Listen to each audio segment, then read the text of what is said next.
Baiklah, Assalamualaikum warahmatullahi wabarakatuh.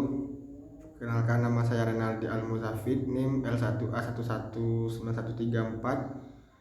Di video kali ini saya akan menjelaskan tentang tumbuhan malapari. Yang pertama, kita masuk ke pengertiannya. Malapari atau yang dinamakan dalam nama latinnya Pongamia pinnata Pierre merupakan tanaman serbaguna yang bijinya mengandung minyak nabati. Sebelumnya, tanaman ini hanya dimanfaatkan sebagai sumber kayu bakar untuk merehabilitasi lahan yang tererosi atau sebagai tanaman obat. Namun, akhir-akhir ini malapari mampu menarik perhatian karena dapat menjadi sumber energi alternatif selain sebagai bahan baku industri sabun dan obat-obatan herbal. Adapun klasifikasi malapari termasuk di divisi spermatofita, kelasnya Angiospermae, subkelasnya Dicotyledone, ordonya termasuk dalam ordo Fabales serta familinya Fabaceae, dan genusnya Pongamia serta spesiesnya Pongamia pinnata. Penyebaran alami dalam tumbuhan malapari ini meliputi negara-negara India, Myanmar, dan Indonesia. Di Indonesia, malapari ditemukan di Pulau Sumatera yang mencakup Taman Nasional Berbak, Teluk Belikat dan Pulau Bangka, Banten, pantai sekitar Tanjung Lesung, Ciamis, pantai Batu Keras, ujung Belambangan, Taman Nasional Alas Purwo, Bali Utara, pantai Lovina, Lombok Timur, pantai Sembela, dan Maluku, yaitu pantai barat Pulau Seram. Adapun ekologi dan penyebaran tumbuhan malapari diyakini berasal dari Asia daratan, khususnya menyebar di wilayah tropika dan subtropika di India, Bangladesh, Nepal, Burma, dan Thailand.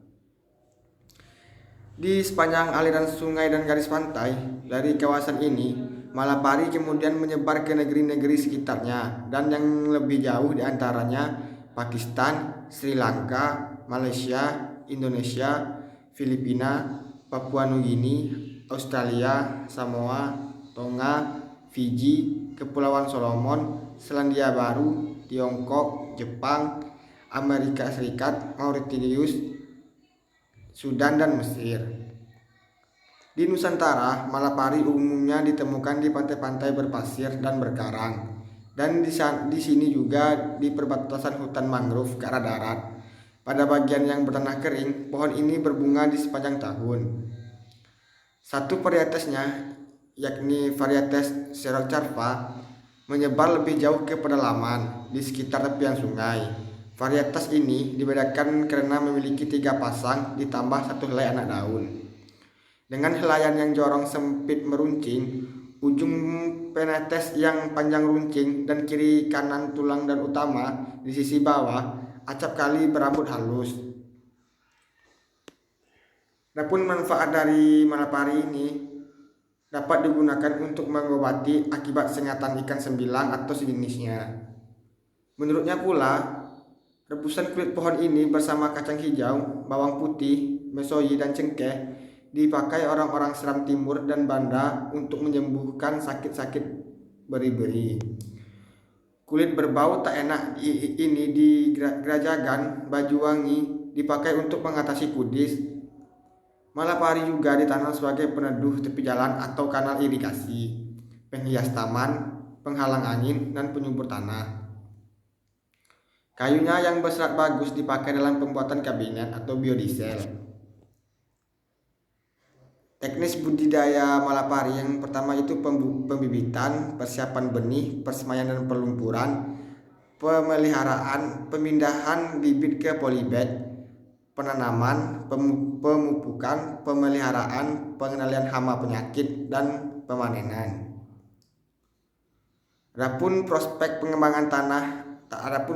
pengembangan tanaman gambir dalam skala luas masih sangat terbuka luas, sebab Indonesia merupakan negara pengekspor gambir terbesar di dunia, dan negara tujuan ekspor gambir Indonesia didominasi oleh India, diikuti negara tujuan lainnya.